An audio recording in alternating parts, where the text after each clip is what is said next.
When you talk about principles, the principle of giving is another that you can never. Giving. That it's better to give than to receive. And giving, you don't have to have a lot.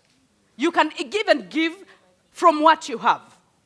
But one thing I have found to be so true, that the times I have given or the times I give and I'm a constant giver, I never run dry.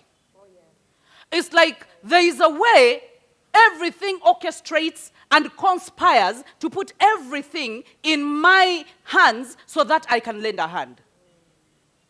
Because even when you ask me, and it's the last money I have in my pocket, I will not fear to take it out. Because so many of us are so worrisome. We worry. How many of us worry a lot about the uncertainty of the future? You're like, will I make it? Will I be able to pay rent this month? Will I be able to even transport myself through the month?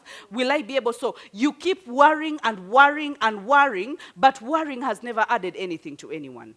So if you work in the principle of even having self-control, that is a principle.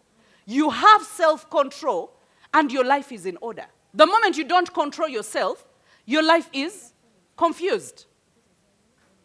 So the issue of principle, if we are in the season where we are going to be hunting, that whatever you do not have in your life, you are going to look for it. If it's the information, you will go looking for it. If it is the reading, you are going to go reading. If it is finding your purpose, you will go finding your purpose. That is why we actually mention finding your purpose.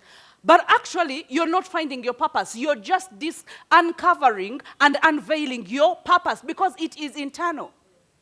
So everything that we think we are seeking, we have been built for them. You have been built for this. You have been built for greatness. You have been built for prosperity, for financial breakthrough and stability. You have been built to have a good relationship. It doesn't matter whether you've had 5 of them and they are bad. It doesn't matter whether you've been in 5 or 6 marriages and they have been failed. There is always a second chance, and a second chance is not a chance number 2. A second chance can be chance number 10. And it can be chance number 100. For as long as you do not give up on your life. The only reason is we give up on our lives so easily. So I want you to ask yourself, which is an assignment that I'm dropping on your hands, to ask yourself, how does this universe work? What are the principles governing this universe? You are going to look for them and you're going to find them. What are the principles of God? The moment you understand principles, and hold on to them. Let me tell you, your growth is going to be so predictable. So predictable.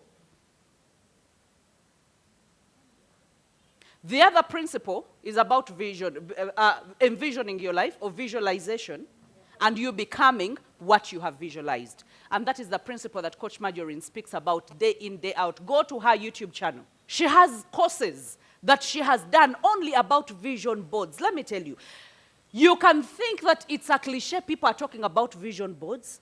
But the moment you work with an end in mind, because that is what we call goal setting. You work with an end in mind. And here is the trick. I want you to think about, what is the last day of June? I want you to think about that last day. Think about the last day, the very last day of June. I'm giving you an assignment.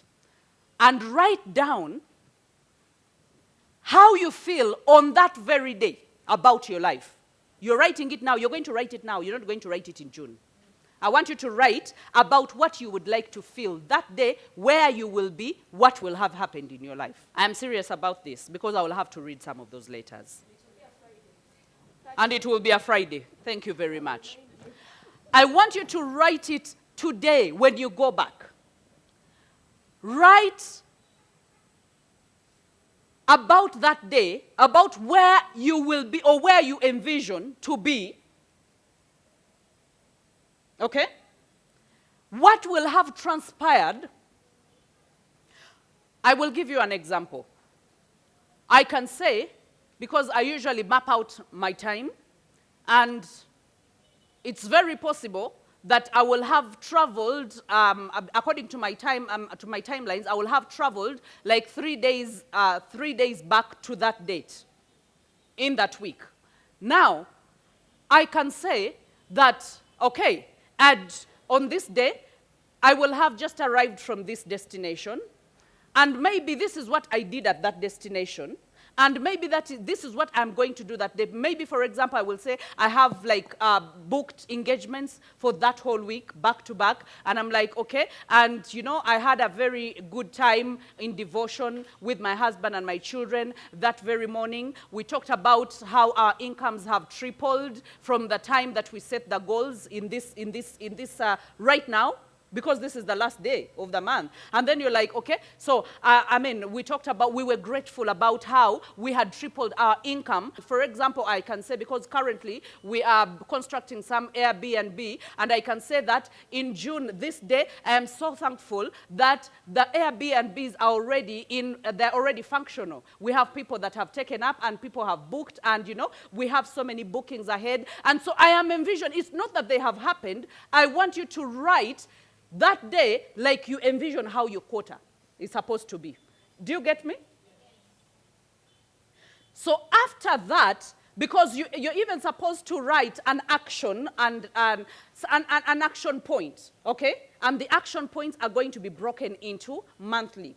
Let me say, for example, if you're saying that by then you will be earning, I'm just giving an example, that by then you will be earning 6 millions per month. I'm just giving an example for anyone that is going to be writing. You're going to write exactly what's going to happen in your life. You can say that, okay, by this time I am earning this kind of money, because that is the vision that you have. So if that is the vision that you have, then we are going to go back now. After that letter, put it aside. You are going to go back to segments and to segment that vision. And say that in order for me to get to this letter and how it looks like right now, what must I do? That means communication with my partner is very important. Okay? And you can decide and say, okay, if I'm going to earn 6 millions, then that means in April I am going to I will have 2 millions. And some of you can say, I will have saved this amount of money. So do not work with blurry figures. Put on the figure and say, okay, by April I will have earned this kind of money. By May I will have earned this kind of money, to get to the figure that I am envisioning. So how are you going to get to that kind of money? Some of you here are content creators. You can say, okay, now in the month of April, I am going to break it down to weeks. And every week, I am going to concentrate on something. If it's about, let me say, content creation, you're going to say, in the first week, I am going to do a brainstorming session and research about the topics that I want to write about or that I want to record for the whole month of April. Do you see where I'm going? So that means that you are segmenting your vision, and then you are breaking it down to achievable goals that can be down to a week. I don't go below a week, because then it's going to control everything that I do in a day. But if I promise myself that in this week, these are my top 3 things, I'm going to have a brainstorm session, and then I'm going to research about the content that I'm going to do, and then maybe in the next week, I am going to be shooting all the content, or batch shooting all the content. I'm just giving an example. But you can say that this week I'm going to be taking inventory and loading my inventory. So I want you to be able to break them down, and because that is the principle of visualization. That who you envision yourself to be, you will work towards that.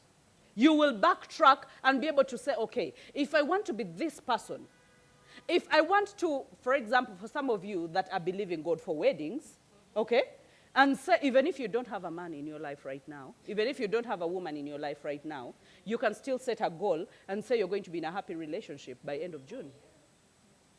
And so, then you're going to ask yourself, in order for me to be in that happy relationship in the end of June, what must I do right now? I will change the way I dress, okay? I will start putting on a nice perfume. I will smile more often. And then I will go to hold my hand and not get out like a broken fuso. I will go to hold my hand and I will look at the gentleman's eyes and say hi. And not just hold my hand. I will go to a church somewhere, or I will go to a mosque somewhere, or I will go to a certain fellowship, or I will go to Rotary. As in, I will make sure that I am out there. No one is going to date you under the bed. So the moment you have that in mind, you have visualized, okay? And now that visualization is pushing you whenever you're thinking, I must be in a relationship by June. What am I doing? So you're also going to take away all your perfectionist syndromes. Everyone that comes into your docket and says, oh, hi, you're like, that one, his mouth is like this. And then the guys are even worse. When they look at you, they're like, Neda. You know, she speaks like this. Oh, she has lugezgez. You know, men, they attack more of character. You know, for women, we attack more of the outlook. I don't know what the problem is with us. We need a mindset shift, a big mindset shift. For guys, they will actually, more like, she speaks too much. You know, and she's everywhere doing everything. I don't think I can manage her. So you see, that means that from the guys, they take a little bit of time to understand you before they discard you. For ladies, they run for their dear lives before they even give you a chance.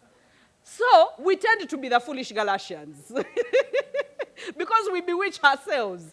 Okay? So you set that goal and say that's going to happen. For some of us that have weight loss goals, you envision what target weight you want to be on. And then you envision how you're going to work through that, whether you're going to cook for yourself, whether you're going to pack food from home, whether you're going to drink more water, whether you're going to exercise, as in you are working towards what you have set. And that is the visualization. So I want you to take visualization as a very important tool. Visualization and segmentation. You visualize and segment.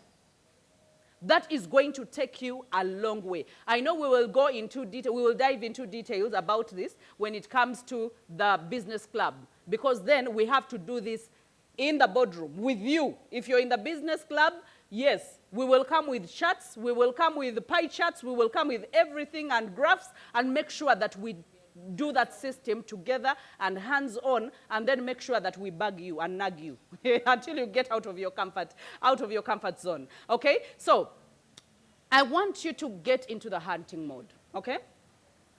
And we're going to celebrate after this quarter when we all come with our munyago, right?